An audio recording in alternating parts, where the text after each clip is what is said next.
जय माता दी। राधे राधे। दोस्तों, आज आपके लिए नवरात्रि के चौथे दिन किए जाने वाले कुछ बहुत ही विशेष उपाय इस पोस्ट में हम आपके लिए लेकर आए हैं। चौथे दिन देवी दुर्गा के चौथे स्वरूप माँ कुष्मांडा की उपासना की जाती है। इस दिन माता कुष्मांडा की पूजा सच्चे मन से करनी चाहिए। फिर मन को अनहद चक्र में स्थापित करने हेतु माँ का आशीर्वाद लेना चाहिए। मान्यता है कि माँ कुष्मांडा की पूजा करने से रोग और दोषों से मुक्ति मिलती है। नवरात्रि के इस पावन पर्व पर चौथे दिन कुछ विशेष उपाय यदि किए जाएं तो धन से लेकर मानसिक परेशानी तक दूर होती है।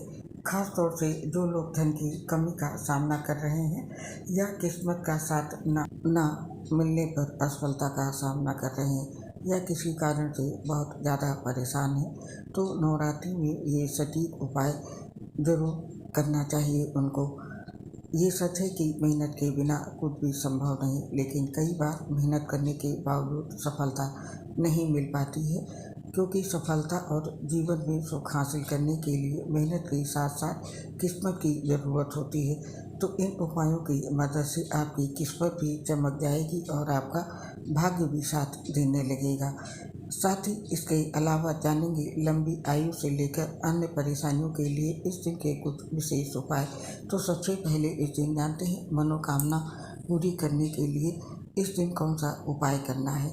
नवरात्रि के चौथे दिन एक पान का पत्ता और साबुत लौंग लें। साबुत लौंग का अर्थ है लौंग के ऊपर का फूल उतरा ना हो।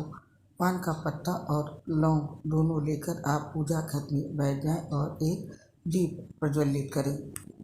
दीप घी का हो तो बेहतर होगा, लेकिन अगर घर में घी नहीं है तो तेल का दीप जला सकते हैं। दीप प्रज्वलित कर लें। उसके पश्चात माँ के सामने पान का पत्ता और उसके ऊपर लौंग रख दें। फिर माँ के सामने हाथ जोड़कर बैठ जाएं और ओम ह्रीं कुष्मांडाय नमः का 21 बार जाप करें। ध्यान रहे जाप करते हुए बीच में आपको कोई टोके नहीं। उस पान के पत्ते और लौंग को अपने दाहिने हाथ में रखें और आपकी जितनी भी मनोकामनाएं हैं उसे बोलें। फिर प्रज्वलित दीप के ऊपर से एंटी क्लॉकवाइज हाथ घुमाएं। ऐसा करने के बाद उस पान और लौंग को वहीं पूजा स्थान पर रख दें। रात भर उस पान और लौंग को वैसे ही छोड़ दें। सुबह स्नान ध्यान करने के बाद उस पान और लौंग को बहते पानी में बहा दें। अगर आपके आसपास कोई बहती नदी नहीं है तो बड़े पेड़ के नीचे उसे दबा दें। पेड़ पीपल का हो तो और भी अच्छा होगा। ये उपाय चैत्र नवरात्रि के चौथे दिन रात 8 बजे के बाद करें। आपकी सभी मनोकामनाएं पूर्ण होगी। ये था मनोकामना पूरी करने का सबसे सरल उपाय। और अब जानते हैं लंबी आयु प्राप्त करने का उपाय। नवरात्रि के चौथे दिन माँ दुर्गा के कुष्मांडा स्वरूप की विधि पूर्वक पूजा अर्चना करें। माँ को नारियल, लाल फल और मालपुए का भोग लगाएं। इसके बाद घी का दीपक जलाकर आरती करें। लंबी आयु के लिए माँ कुष्मांडा से प्रार्थना करें। और अगला उपाय है सब तरह की बाधा को दूर करने के लिए। आज रात में पीपल के पेड़ के नीचे की थोड़ी सी मिट्टी लाएं और उसे अपने घर में रखें। इस मिट्टी पर दूध, दही, घी, अक्षत, रोली चढ़ाएं और उसके आगे दिया जलाएं। फिर अगले दिन इस मिट्टी को वापस पीपल के पेड़ के नीचे डाल दें। ऐसा करने से किसी भी कार्य में आ रही सारी बाधाएं समाप्त होती हैं। नवरात्रि के चौथे दिन मिट्टी की पूजा करने के बाद बाधा निवारण मंत्र की एक माला यानी कि 108 बार जप करें। इससे कार्य में आ रही सारी बाधाएं दूर होती हैं। तो ये उपाय था कार्य में आ रही बाधाओं को दूर करने के लिए।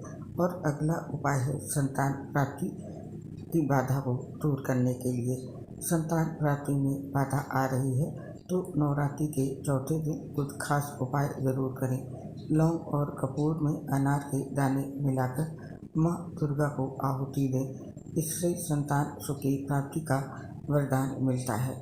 आहुति से पहले इस सामग्री पर बाधा निवारण मंत्र जरूर पढ़ना चाहिए। और अगला उपाय कारोबार में तरक्की पाने के लिए है। कारोबार में तरक्की के लिए लौंग और कपूर में कोई भी पीले रंग का फूल मिलाएं और इससे माँ दुर्गा को आहुति दें। आहुति से पहले इस सामग्री पर बाधा निवारण मंत्र की एक माला जप करें। और अगला उपाय परिवार के सदस्यों के स्वास्थ्य के लिए है। परिवार में किसी का स्वास्थ्य अक्सर ही खराब रहता हो तो 152 लौंग और 22 कपूर के टुकड़े लें। नारियल की गिरी, शहद और मिश्री मिलाकर इससे हवन करें। इससे व्यक्ति की सेहत में तेजी से सुधार होने लगता है। यदि आपके घर में कोई बीमार रहता हो तो आपको ये उपाय अवश्य आजमाना चाहिए।